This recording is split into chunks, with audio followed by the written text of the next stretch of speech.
Bienvenidos a La Ventana. Soy Rafael Tirado Rivera y este es mi podcast. Trataremos de darle sentido a las noticias de la semana, hablaremos con datos y miraremos a Puerto Rico y el mundo desde una ventana diferente. Bienvenidos al episodio número 20 de La Ventana. Gracias a todos siempre por la sintonía. Esta semana dialogamos con María Mari Narváez de Kilómetro Cero, una ONG que promueve la rendición de cuentas en la Policía de Puerto Rico, que se enfoca especialmente en lo relacionado al uso de fuerza de parte de los miembros de este cuerpo. María nos cuenta que en Puerto Rico mueren personas bajo custodia de la policía y que por lo general la ciudadanía no se entera. Nos habla de los registros ilegales a los que son sometidos los jóvenes en comunidades pobres como en Loíza y hablamos también sobre el estatus del proceso de transformación de la Policía de Puerto Rico, proceso que supervisa el gobierno federal. Kilómetro Cero es una organización de reciente creación y como parte de la conmemoración del paso del huracán María ha lanzado una campaña titulada Mi candado lo tranco yo, que hace referencia al periodo de toque de queda decretado por el gobernador de Puerto Rico en medio de la emergencia y que se extendió por 29 días. Plantea que el mismo fue ilegal y le costó la vida por lo menos a una mujer que no pudo recibir los servicios de diálisis por el cierre de un centro debido al toque de queda, entre otros casos que documentan. Para más información sobre esta campaña y el trabajo de Kilómetro Cero pueden visitar kilometrocero.org, kilómetro número 0.org y también pueden visitar oficialtengoderecho.com. Recuerda que La Ventana se publica todos los viernes a través de tu aplicación favorita para escuchar podcasts tales como Spotify y TuneIn Radio. Suscríbete, danos las 5 estrellas, deja tu review y comparte este podcast con tus amigos en las redes sociales. Sígueme en las redes sociales para continuar la conversación. Búscame como Rafael Tirado Rivera en Facebook, en Twitter y en Instagram. Y por último te invito a que busques y leas mi blog titulado Así las Cosas, que publico todos los martes a través de la plataforma de elnuevodía.com. Ahora los dejo con la entrevista a María Mari Narváez. María Mari Narváez, bienvenida a La Ventana. Buenos días, gracias por la invitación. María, tú eres periodista originalmente. Tienes especialidad en periodismo investigativo. ¿Cómo es que tú decides en cuándo fue, si fue en la escuela superior o en qué punto de tu vida decidiste quiero ser periodista? Bueno, yo desde siempre yo creo que tenía eso porque desde chiquita lo más que a mí me gustaba hacer era escribir. Okay. Escribir historias, etcétera. Yo estudié periodismo porque tenía una gran pasión por la escritura. Okay. Realmente siempre lo que vislumbré ser escritora. Pero el periodismo, claro, pues era como una manera más próxima, ¿verdad?, a la escritura, en términos de que me gustaba esa parte de la proximidad de las historias nuestras, del día a día, de lo que acontecía. Porque al final del día son historias. Exacto. Entonces sí, estudié periodismo investigativo y trabajé durante algunos años como periodista en el periódico Claridad, donde me formé realmente. Antes de yo estudiar periodismo, ya yo era periodista en Claridad. Yo empecé bien jovencita allí. Entonces, luego estudié la maestría en periodismo investigativo, dirigí el En Rojo, el suplemento cultural. Pero hace muchos años que no practico el periodismo tradicional ese, o sea, lo practico y no lo practico. No lo practico en términos de que no soy periodista en una plantilla de un periódico. Hace muchos años que me dedico mucho a la columna de opinión. Okay. Hace ya como 12 años. He dedicado todo ese tiempo más bien a la columna de opinión, pero el trabajo que hago actualmente en Kilómetro Cero, del que hablaremos más adelante, sin duda es un trabajo que conlleva un montón de periodismo investigativo. Eso es realmente lo que yo hago aquí. O sea, estoy buscando historia, buscando información constantemente, haciendo análisis de esa información, comparando. Tengo que ejercer mis mejores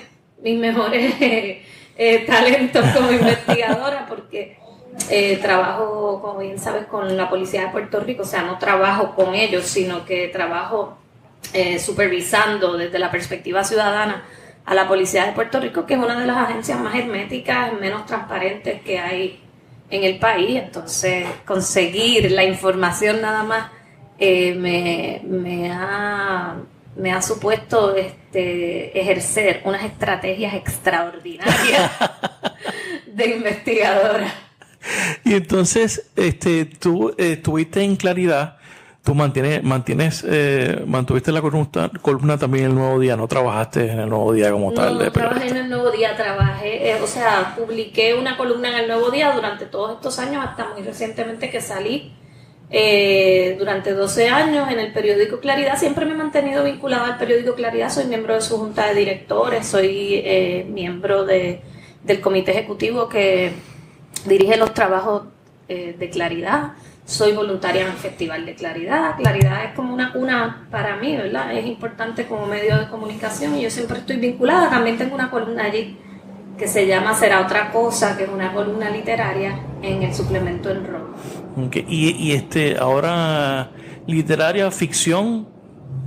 Hay de todo. Hay de todo. A veces es ficción y a veces es una mezcla de ficción y no ficción. ¿Qué es lo que más te llama la atención?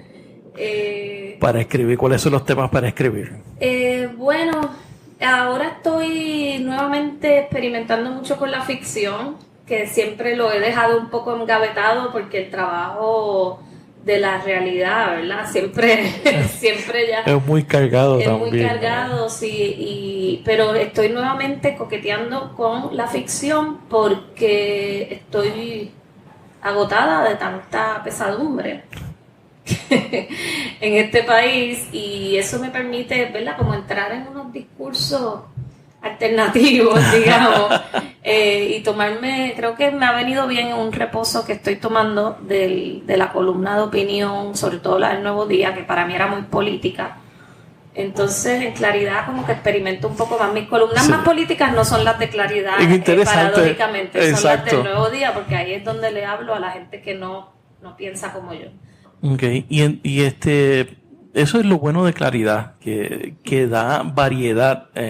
La gente piensa que Claridad puede ser este centro de ideas marxista o de independentista, pero también cultiva mucho el tema de la literario y del quehacer cultural. Bueno, ahora mismo el suplemento cultural En Rojo es un suplemento extraordinario, es de los pocos que han sobrevivido, porque los que existían en la prensa comercial han ido desapareciendo. Ahora la prensa comercial más bien lo que tiene 1 o 2 páginas de la actividad cultural del país, pero ya no tienen esos suplementos de domingo que existían antes. Sí.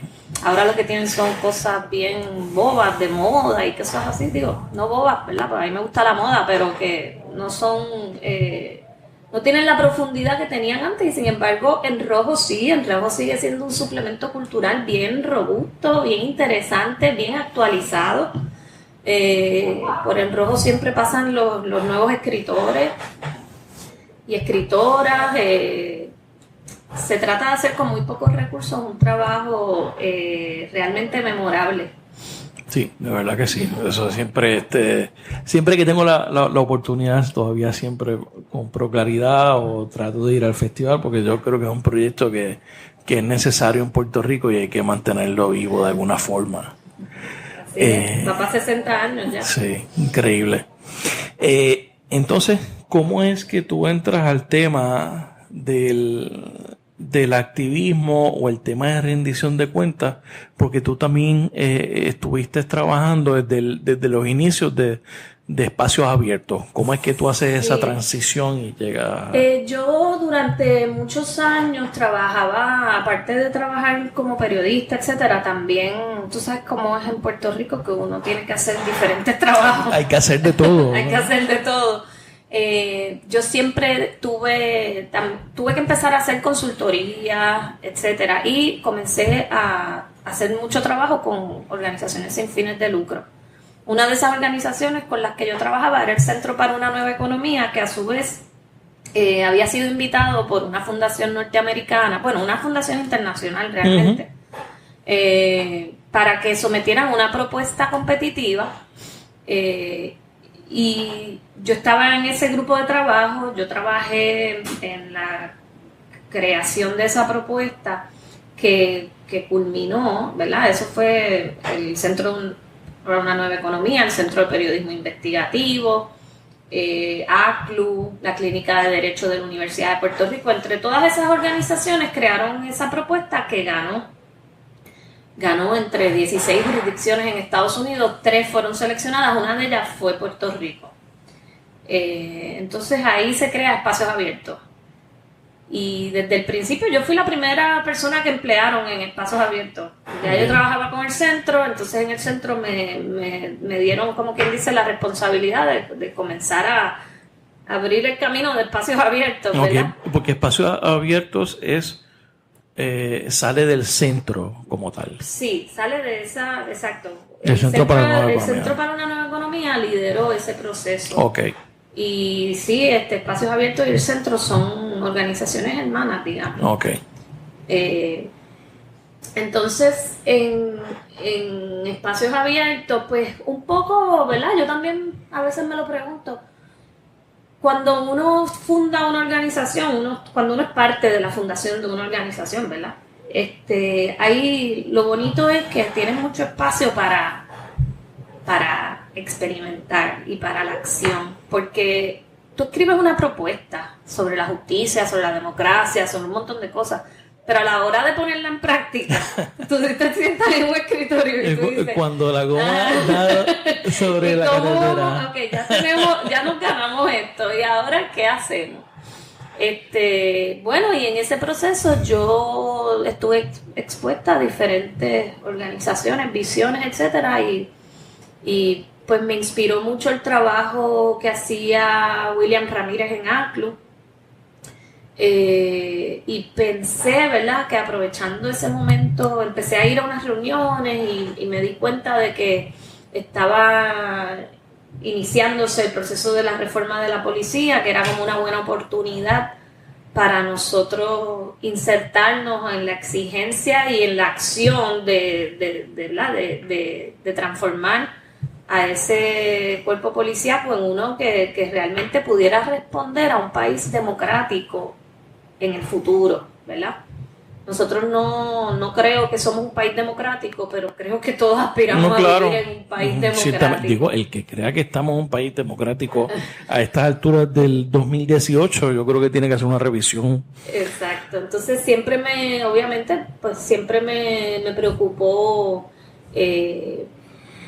la parte de, ¿verdad?, de la represión del Estado, la parte de cómo el Estado tiene esa capacidad, un funcionario tiene esa capacidad de básicamente puede terminar la vida de cualquier persona. De una persona. ¿Y por qué eso es lo que te lleva a ti?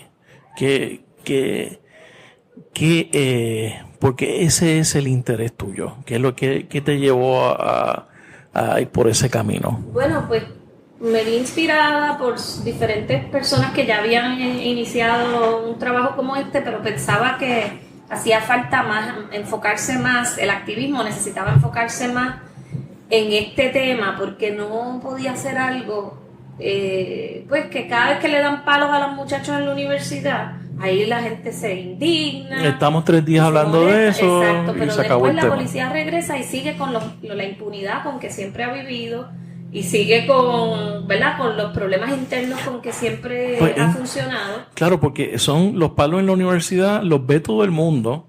Estamos hablando de 3 días, pero van a las comunidades y pasa lo mismo. Exacto, y eso no lo vemos. Y eso no se ve. Eso no se ve.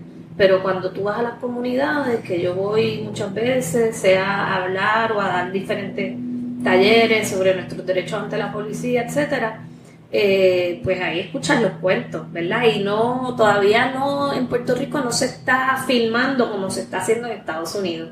Entonces la gente piensa que es que aquí no muere gente a manos de la policía o que aquí no ocurren esas cosas, pero sí ocurren porque a mí me lo dicen en las comunidades y porque los datos también me lo están diciendo. Yo hago requerimientos de información a la policía de Puerto Rico constantemente. Ayer me llegaron unos nuevos del 2018 sobre las personas que mueren por el uso de fuerza de la policía en Puerto Rico, y a mí me preocupa mucho que hay muchos casos, primero, de personas que mueren bajo la custodia de la policía, personas que ya han sido arrestadas, que están en una celda bajo la custodia de la policía y mueren. Entonces, no se sabe cómo, algunas veces dicen que se suicidan, pero no se supone que una persona en una celda se pueda suicidar, ¿verdad? Porque claro, no se supone que tenga nada. Me preocupa también que hay muchos casos de pacientes mentales, de salud mental, que no se supone que la policía ejerza la fuerza contra ese tipo de personas, que además son personas que están desarmadas. O sea, que las personas que están muriendo a manos de la policía, algunas, varias, de estas personas no son personas que estaban armadas, no son personas que estaban en medio de un tiroteo con la policía, y en una situación como esa pues es bien justificado que la policía utilice la fuerza letal, ¿verdad? Porque tiene que defender su vida o la de otras personas que están alrededor.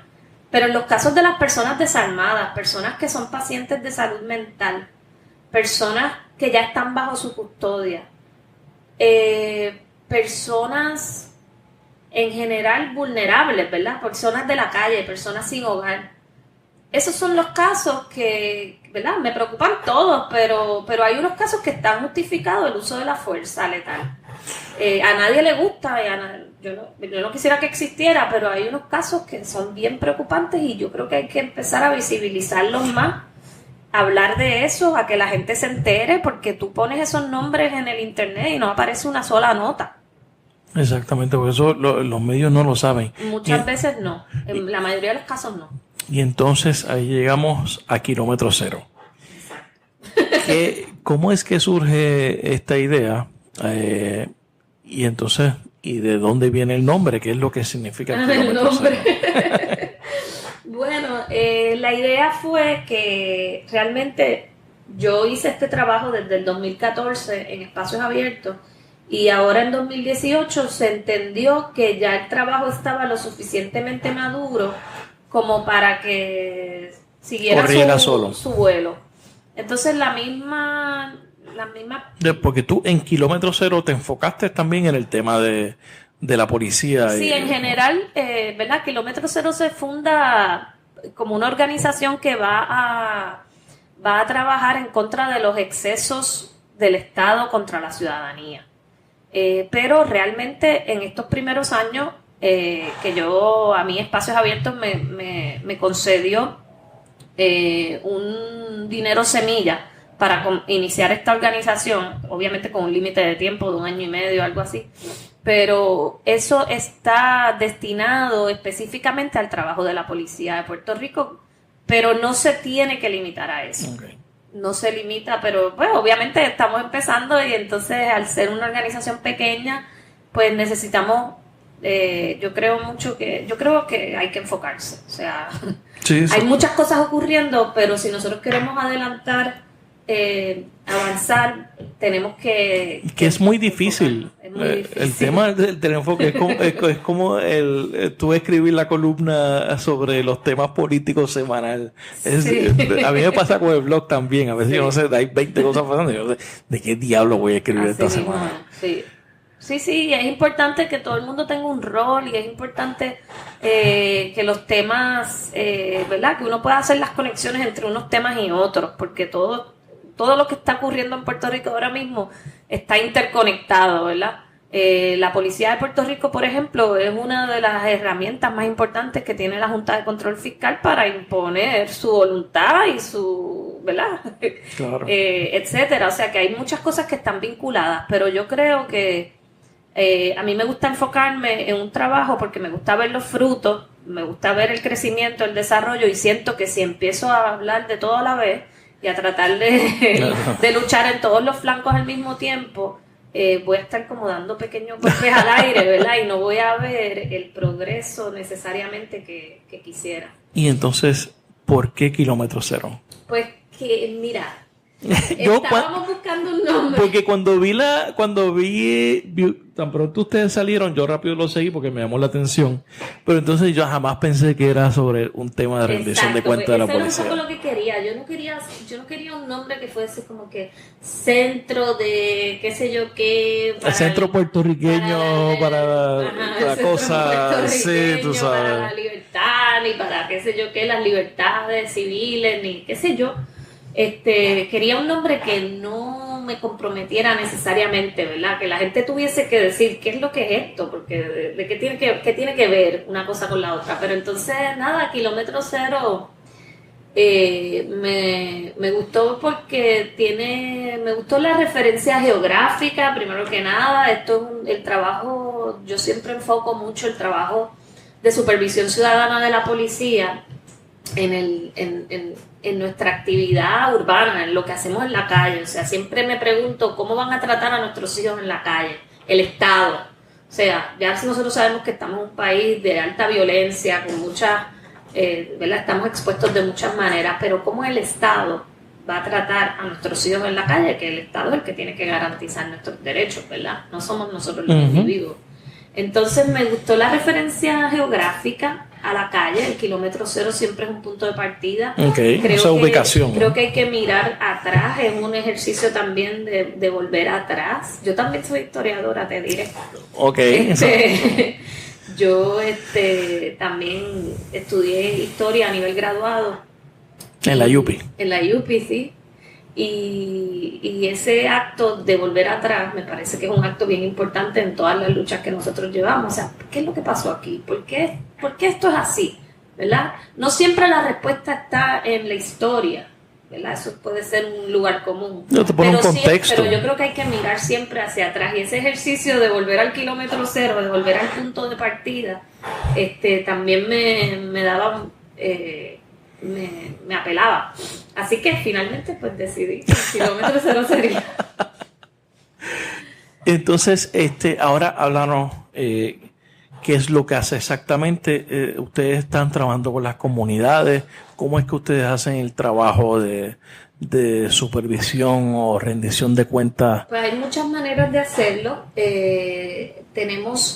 Somos parte de un grupo mayor una coalición que se llama el Grupo Comunitario de Trabajo de la Reforma de la Policía. Son grupos de organizaciones como ACLU, como el Colegio de Abogados, como A la Paz, Amnistía Internacional, diferentes grupos que supervisamos, tratamos de incidir en los procesos de reforma de la policía para que la reforma adquiera perspectiva de derechos humanos.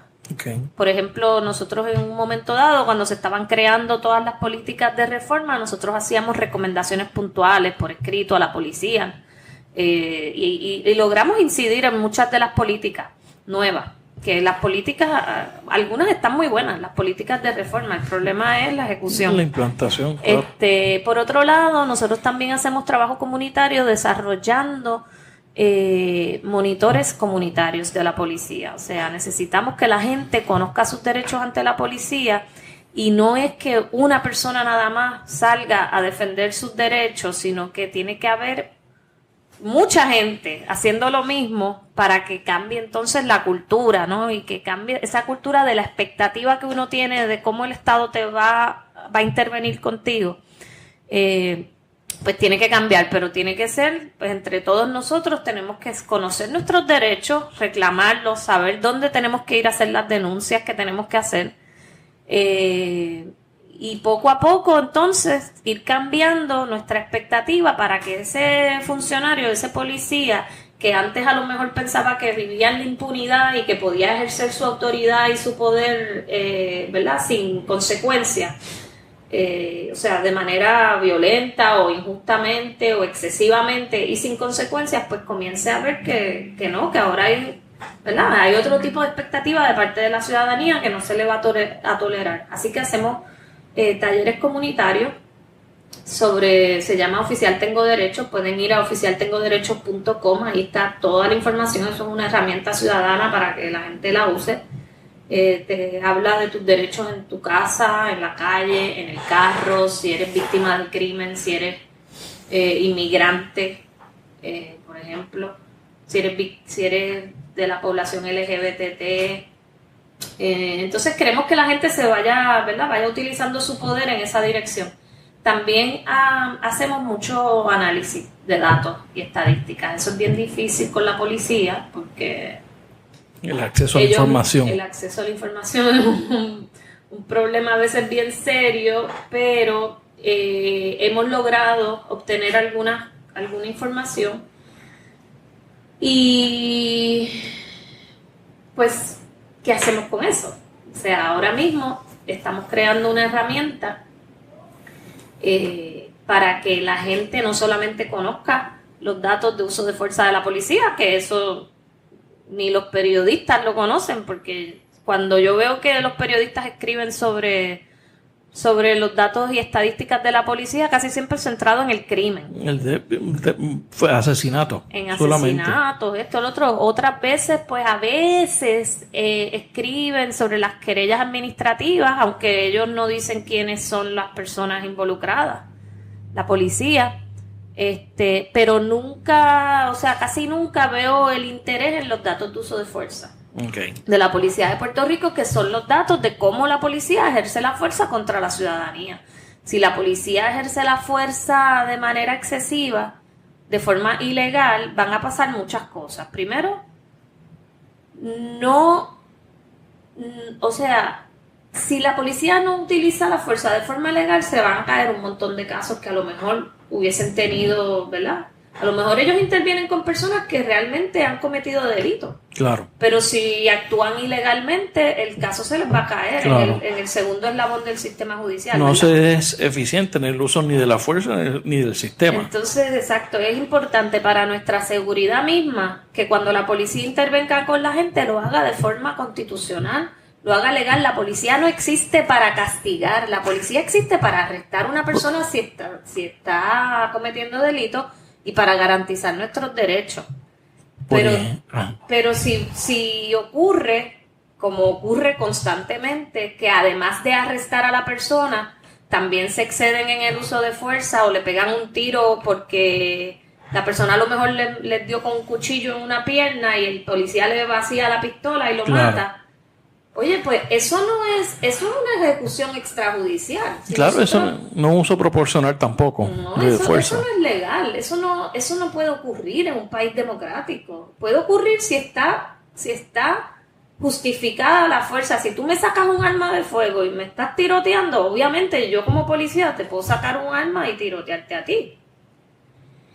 Pero tiene que ser en unas circunstancias particulares. No puede ser que una persona que no tiene un arma de fuego termine muerta porque un policía le vació la pistola. Eso es una ejecución extrajudicial. El Estado no puede hacer eso.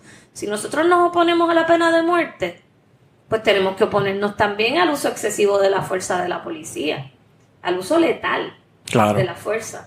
Vamos a ese kilómetro cero, vamos a esa calle. ¿Qué es lo que está pasando? ¿Qué es lo que encuentran nuestros jóvenes?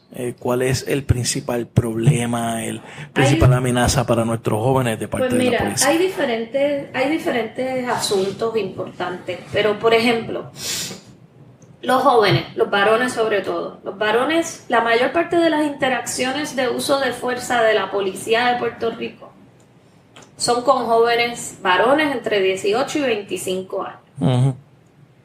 Tú y yo sabemos que esos muchachos no son los muchachos de San Ignacio. Claro.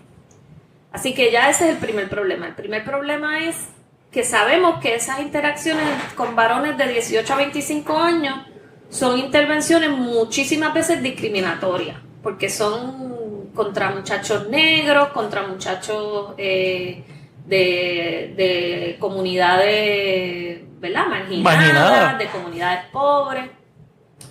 Yo he hecho, por ejemplo, grupos focales.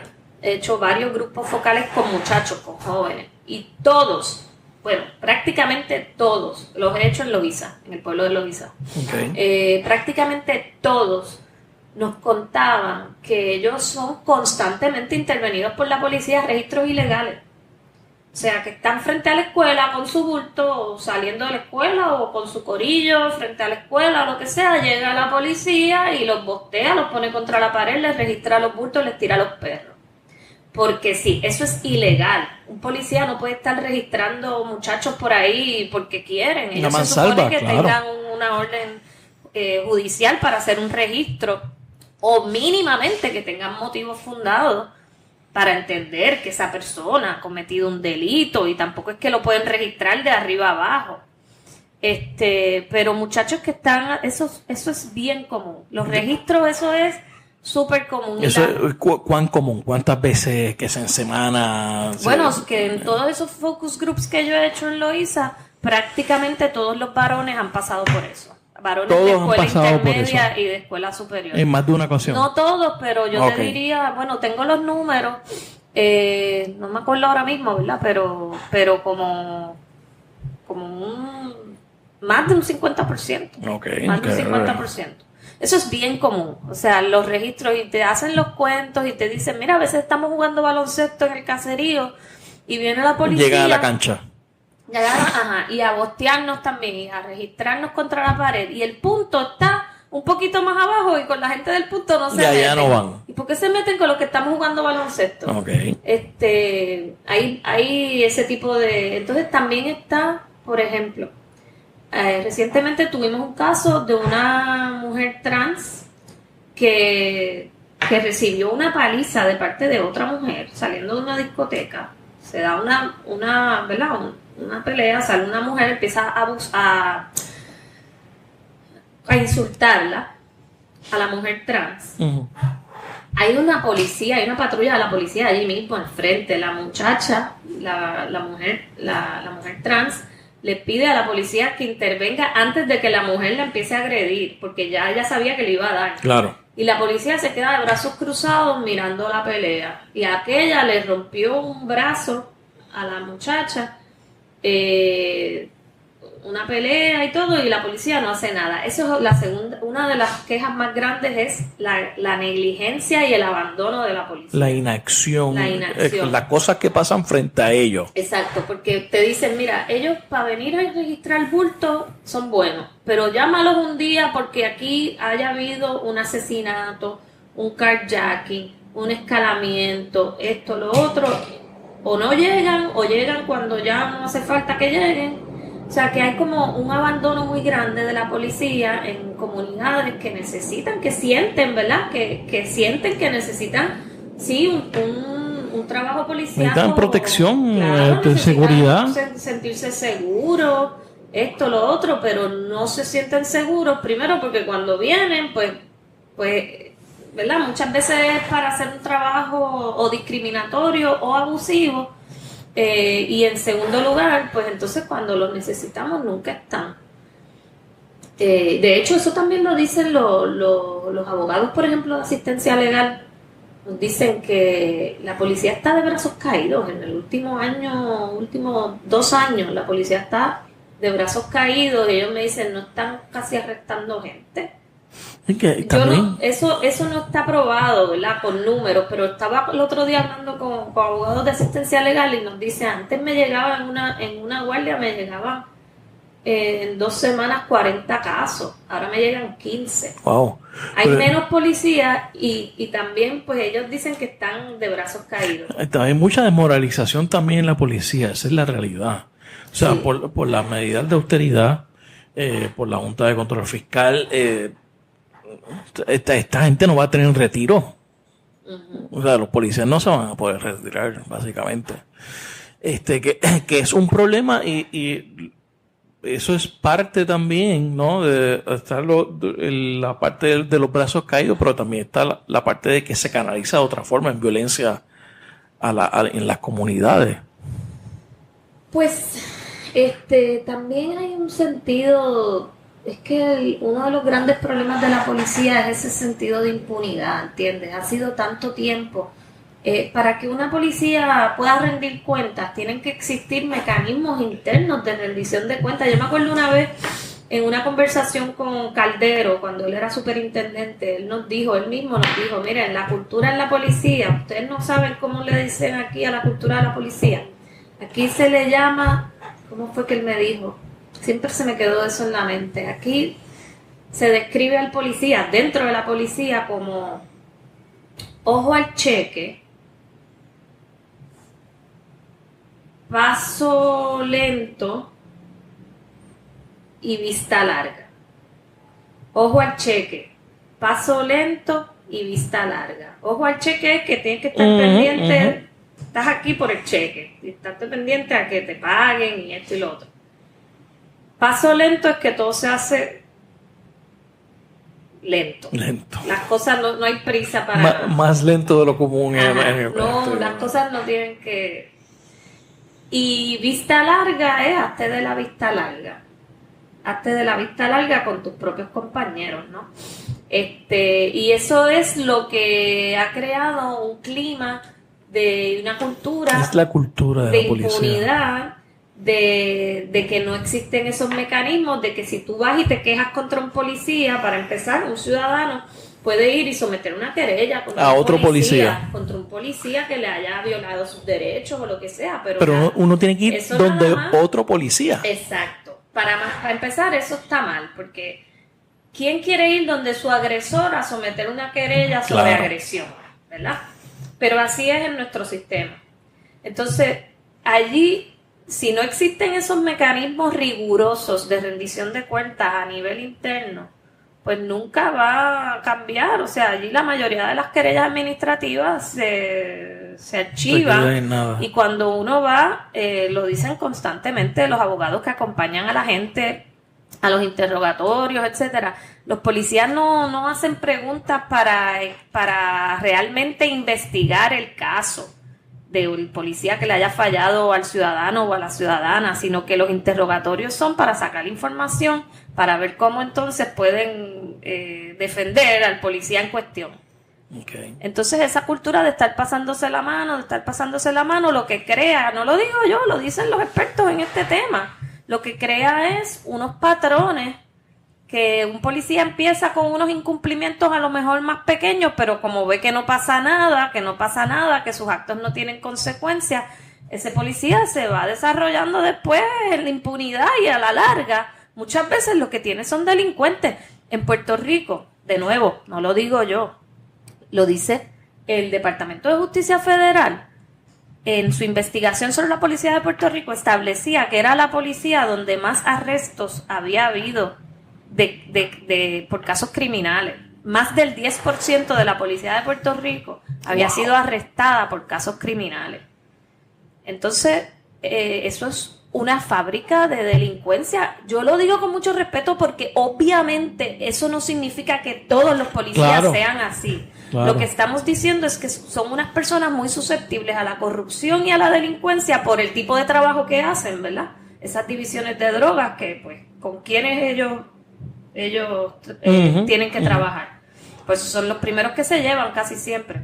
Entonces, obviamente hay un montón de policías, la mayoría me imagino que son una gente bien decente, pero es un trabajo que, si no se establecen los mecanismos rigurosos de rendición de cuentas, de que los actos ilegales o inmorales o indebidos tengan consecuencias, pues la naturaleza misma del trabajo va creando ese perfil que es el que no podemos tolerar en una sociedad democrática. Un funcionario que a nombre del Estado, ¿verdad?, o abuse de las personas, especialmente de personas incluso inocentes, pero bueno, tampoco de los culpables. Claro, no, el policía no se supone que abuse, punto. Claro. El policía, por definición, el castigo lo impone la corte, y pues es la cárcel o lo que sea. El policía lo que tiene es que garantizar derechos, arrestar a las personas que están cometiendo delitos graves, etcétera. Así que... Entonces, ¿cómo...? No sé si contesté tú. Sí, no, contestaste muy bien. pero yo creo que hay un tema también, o sea, las condiciones del policía. Sí, sin duda. Y no son de ahora, son de años. Sí, definitivamente. Y eso fomenta la corrupción también. que yo creo que eso es algo que, y obviamente esto no es con el propósito de quitarle responsabilidad, pero son cosas que están pasando en Puerto Rico y tienen unas consecuencias que son importantes, especialmente por la mentalidad con la cual tenemos la Junta, que vamos a tener que bregar con ellos por los próximos 10 años. O sea, no van a tener recursos, no van a tener aumento de salario, no van a tener retiro. O sea, sí, la situación es difícil para todos los trabajadores. Para todos los trabajadores, los claro. Policías definitivamente no se quedan atrás y además tienen unas situaciones. Hay no solamente la cuestión, ¿verdad? De la austeridad económica, también ese asunto de que los mandan a trabajar lejos de su casa. Gente de Aguadilla trabajando en Fajardo. Sí,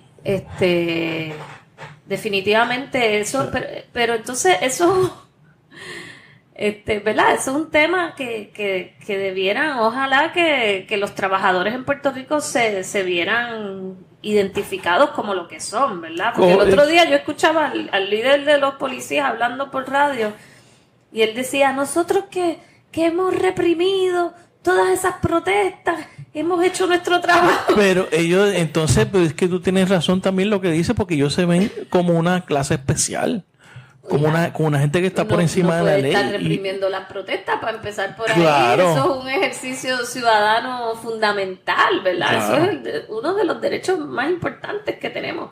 Ustedes, su trabajo no es reprimir la protesta. Entonces, pero él lo dice con esa tranquilidad de espíritu, porque es como que nosotros que nos hemos prestado para esto y mira cómo ustedes nos pagan. Que es increíble. Ese es el tema de la cultura que se fomenta desde allí, porque no solamente es la cuestión de manejo de los asuntos de la gente que protesta, sino que lo hacen también con una conciencia política. Y que eso también es peligroso. Que la policía de Puerto Rico se fundó para eso. O sea, esa policía se fundó para reprimir la oposición en los primeros años ¿verdad? de la invasión americana, y entonces estrenó su cualidad represiva con el movimiento nacionalista, ¿verdad? Matando nacionalistas en la masacre de Ponce en los años 30 y por ahí en adelante. Esa ha sido la principal razón de ser de la policía en aquella época, era reprimir independentistas. Y eso se ha quedado en la... Y en ese tipo de organización, eso es difícil eliminarlo. Claro. Porque son... que es otro problema. Aquí se trata de militarizar la policía, que ese es otro asunto. Exactamente, la policía se supone que es un cuerpo civil y cada vez está más militarizada. Y definitivamente todavía tienen esa mentalidad. Bueno, la policía todavía la gente piensa, hay gente, ¿verdad? No todo el mundo, obviamente. Yo conozco gente bien buena en la policía de Puerto Rico. Que tratan de hacer un trabajo, ¿verdad? Pero es que la cultura está fuerte. Todavía hay montones de personas en el departamento de la policía que justifican el carpeteo, por ejemplo, y que piensan que eso fue la gran cosa, lo que ellos hicieron en los años 70, años 80. Cuando aquí yo creo que este país tuvo una lección bien grande, ¿verdad? Porque aquí nos vimos todos envueltos en ese tema del carpeteo. El que no era independentista tenía o un hermano o fue chota o le pidieron información y tuvo que verse en esa disyuntiva. Y gente que ni tan siquiera era independentista. Y gente que no era independentista y fue carpeteada igualmente porque eran otra cosa, o porque parecían, o porque tenían amistades o familias. Correcto. Y todavía en la policía de Puerto Rico eso yo creo que no ha calado. Y entonces, ¿en qué etapa, qué está pasando con el proceso de reforma de la policía? Pues mira, la reforma de la policía se firmó en el año 2013. O sea que si venimos a ver, llevamos 5 años en este proceso. Y realmente ha sido bien lento. Ellos dicen que empezaron en el 2014 porque ahí fue que contrataron al monitor federal. yo creo que una vez firmaron el acuerdo de reforma, ellos tenían que empezar a trabajar en la reforma, o sea, independientemente de si aparecía o no un monitor federal. Pero ellos dicen que empezaron en 2014, así que para ellos son 4 años. Y en estos 4 años ellos han estado en una etapa de lo que se llama capacity building, porque el Departamento de Justicia Federal y las partes en general entendían que la situación de la policía de Puerto Rico era tan y tan detrimental, era tan rústica. Ellos no tenían políticas creadas, ellos no tenían estructura de recolección de datos, tecnológica, infraestructura tecnológica. Ellos tenían una situación tan y tan rústica y mínima, ¿verdad? Y tan deplorable que necesitaban entrar en un proceso de capacity building antes de entrar al cumplimiento de la reforma, y les dieron 4 años que para básicamente eso, para construir una estructura que pueda ser exitosa o ser organizacional. Exacto. Entonces ellos han tenido estos 4 años para eso. Ha sido bien lento. Ahora en octubre entran en el proceso de cumplimiento. Ellos no han creado las estructuras que tenían que haber creado. Han logrado algunas cosas, como te digo, por ejemplo, la creación de algunas políticas algunas de las políticas han sido muy buenas, pero ellos, pues, por ejemplo, las de control de multitudes, ellos tienen una buena política de control de multitudes, pero cuando llegan los 1 de mayo van y lo que hacen es tirar gas pimienta y abusar y pero tienen y no dejar a la gente marchar. Pero es que por escrito tienen Por escrito, sí, ellos violentaron todas las disposiciones de la política. Wow. Y según el monitor, por lo menos en el 1 de mayo del 2017, en el informe que hizo el monitor del 1 de mayo, se decía que, o sea, él decía que ni un solo policía había sido adiestrado en la política de manejo de multitudes que está vigente desde el año 2016 en la policía de Puerto Rico. Ni uno solo. Wow. De los 1,000 y pico que había, ni uno había sido adiestrado. Ni tan siquiera las unidades especializadas que se supone trabajen con control de multitud. No, nadie. Ni uno. Hay que ver ahora en el informe de este año que dice si han adiestrado a alguien, pero en el de 2017 nadie. Entonces tenemos unas políticas que están muy bonitas en papel, pero definitivamente en la práctica estamos muy lejos. Claro, el proceso de reforma es bien frustrante. Para mí ha sido bien frustrante porque es que no es solo la policía, todas las partes son bastante, frustrantes. Desde el Tribunal Federal, el juez, todo. Yo no veo suficiente, es que no veo una visión de derechos humanos en este proceso. Y que la cosa cambie tampoco. A nosotros nos interesa, o sea, entonces no podemos dejar que ese proceso nos frustre, y por eso es que nosotros trabajamos mucho con la gente, con comunidad, con impregnar una visión ciudadana de este proceso que es importante, pero yo no puedo permitir que ese proceso me consuma, porque es tan y tan estéril en ocasiones, ¿verdad? Y tan burocrático y tan del status quo, que necesito como impulsar el cambio de otras maneras. Por eso vamos a comunidades, por eso queremos que la gente empiece a reportar, ¿verdad?, cómo la policía interactúa con ellos. Dentro de poco vamos a lanzar un proyecto en esa dirección. Queremos que la gente conozca quiénes están muriendo a manos de la policía todos los años, bajo qué circunstancias, qué se debe hacer, qué no se debe hacer. Si tú ves un policía actuando, ¿verdad?, excesivamente contra las personas sin hogar, por ejemplo en Santurce, que yo vivo en Santurce, el otro día estuve hablando con varios de ellos y ellos están todo el tiempo, ¿verdad?, interactuando con la policía. O sea, como que la policía abusa de las personas más vulnerables. Eso es lo que a mí más me molesta, porque tú no los ves a ellos cuando hay crimen de verdad y tiroteos y carjacking y escalamientos, no aparecen. Pero entonces cuando hay una persona sin hogar tirada en la calle, o cuando hay, ¿verdad?, personas desarmadas, vulnerables, pacientes de salud mental que están un poco agresivos, esto, lo otro, con eso sí intervienen. Entonces eso es lo que a mí más ¿verdad? Me indigna y quiero pues hacer un llamado a que las personas, ¿verdad? Respondan cuando les vamos a presentar un proyecto para que tengan la forma de hacer esas denuncias, para que puedan y sigamos, para documentar podamos documentar su situación y entonces visibilizarla, porque son cosas que pasan, ¿verdad? En las esquinas de la ciudad a veces o en comunidades marginadas, no se graban, a veces ni se denuncian porque la gente le tiene miedo a ir a la propia policía a denunciar una violación. Obviamente. Yo creo que eso es lo que hay que hacer, visibilizar un poco más, o sea, bastante más, visibilizar, hablar de esto, saber que eso no es en Estados Unidos nada más, que la policía se pasa matando gente, que aquí lamentablemente también ocurre, y sobre todo tener entonces también una referencia empírica, ¿verdad? Porque nos estamos basando en datos que provee la misma policía. Para entonces evaluar el progreso, porque yo creo que va a haber progreso, tú sabes.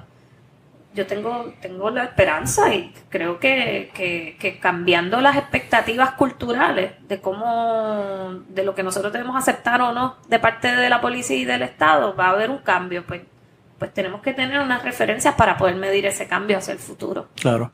Tú eres periodista. ¿Cómo tú evalúas la labor de los medios a la hora de cubrir a la policía de Puerto Rico y lo que está pasando en términos del uso de fuerza, etcétera? Bueno, ha habido, ¿verdad? Los medios están también muy abrumados, los periodistas están tan abrumados como nosotros los activistas, ¿verdad? Claro. Porque están pasando tantas y tantas cosas todos los días y todas son cosas devastadoras en nuestro país. Ha sido desde la aprobación de promesa, esto ha sido, ¿verdad? Como una guerra prácticamente informática. Todos los días ocurren cosas terribles, anuncian algo terrible en este país. Sí, todos los días hay algo de... Y después... ¿Cuál es la barbaridad más grande que va a superar la de ayer? Exacto. Hoy estamos bregando con los tweets de Trump, exactamente. las 20 cosas y obviamente que pasan. El huracán María y todo eso. Y los periódicos están menguados en cuanto a personal desde hace ya algunos años. Definitivamente yo creo que también ha habido en los periódicos, creo que la Junta de Control Fiscal tiene más control de los medios del que uno quiere admitir a veces, ¿verdad? Creo que tiene una influencia muy grande en algunos medios corporativos.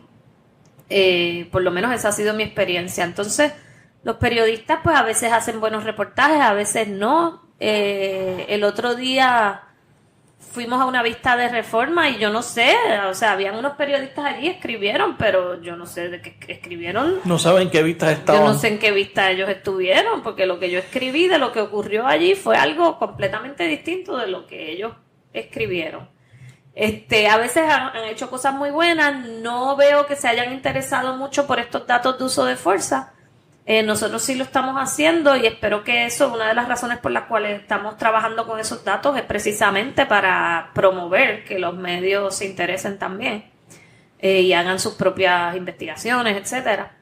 Así que los periodistas, muchos hacen un gran trabajo con los pocos recursos que tienen.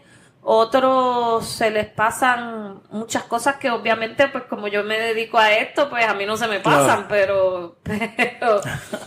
pero lo importante es que entre todos podamos llevar a cabo el trabajo, porque mira, ahora mismo este podcast, ¿verdad? Esto no es no necesitamos de ningún medio corporativo, claro. No necesitamos de GFR, no necesitamos que el vocero nos provea nada. Estamos haciendo esta conversación, tú la vas a publicar y un montón de gente se va a enterar de lo que hablamos sin la necesidad de pasar por el escrutinio corporativo. Eso es lo bueno de este medio de comunicación. No hay filtro, hay diálogo. Exacto.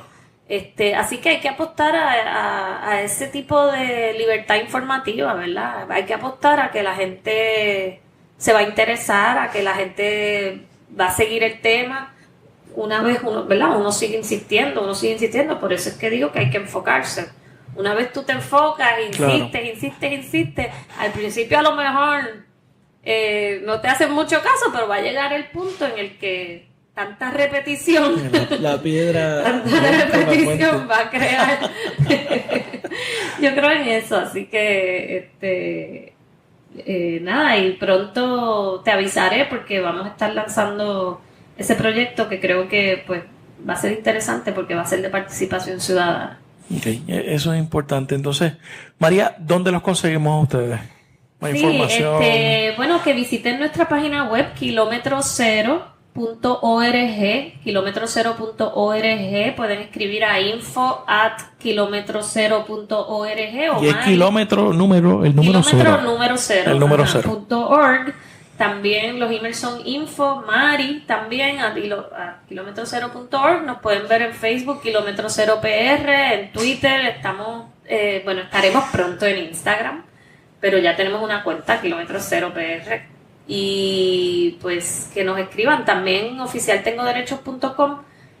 Ahí pueden solicitar un taller de Oficial Tengo Derecho por email. Me llegan los emails y podemos coordinar un taller en su comunidad. Perfecto.